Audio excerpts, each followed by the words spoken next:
নমস্কার বন্ধুরা, শুভ সন্ধ্যা। নরসিংহ ফার্মার পক্ষ থেকে আপনাদের স্বাগত।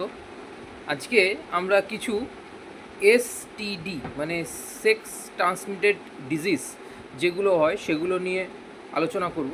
আমরা জাস্ট আজকে রোগের নামটা জানব এবং এই রোগের মানে মেন কজ অফ এজেন্ট বা যার দ্বারা এই রোগটি হয় সেই সম্বন্ধে আমরা আলোচনা করব। এটা পুরুষ মহিলা দুজনেরই হতে পারে, বেসিক্যালি বেশি পুরুষদের হয়। আর এর এক একটা রোগ নিয়ে আলোচনা বিস্তারিত করব এর পরের ভিডিওগুলোতে আপনারা পাবেন, কারণ সবগুলো করতে গেলে অনেক ভিডিওটি বড় হয়ে যাবে, আপনাদের ইন্টারেস্ট থাকবে না। আজকে জাস্ট নামগুলো বলছি এবং পজিটিভ এজেন্টগুলো আমি বলছি। আচ্ছা, প্রথমেই বলছি ক্ল্যামাইডিয়া। এইটার যে পজিটিভ এজেন্ট সেটা হচ্ছে ক্ল্যামাইডিয়া ট্র্যাকোমেটিস। এইটা ফিমেলদের ক্ষেত্রে বেশি দেখা যায় এই রোগটা।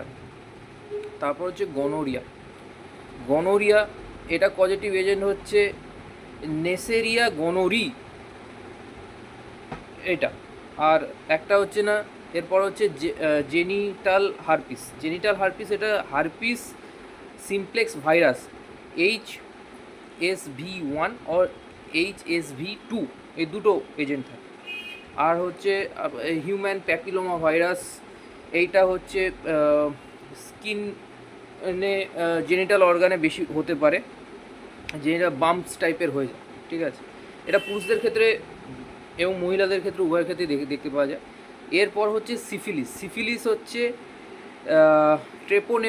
ট্রেপোনেমা প্যালিড্রাম, এইটা হয় সিফিলিস ও পুরুষদেরই বেশি দেখতে পাওয়া যায়, কিন্তু কিছু কিছু ক্ষেত্রে মহিলাদেরও থাকতে পারে। তো এই ছিল আজকের ভিডিও। এই রকম ভিডিও আরও পেতে আমার চ্যানেলটিকে সাবস্ক্রাইব করে পাশে থাকা বেল আইকনটিকে প্রেস করে দেবেন, যাতে এরকম ভিডিও আরও বেশি আপনাদের সঙ্গে শেয়ার করতে পারি। শুভরাত্রি।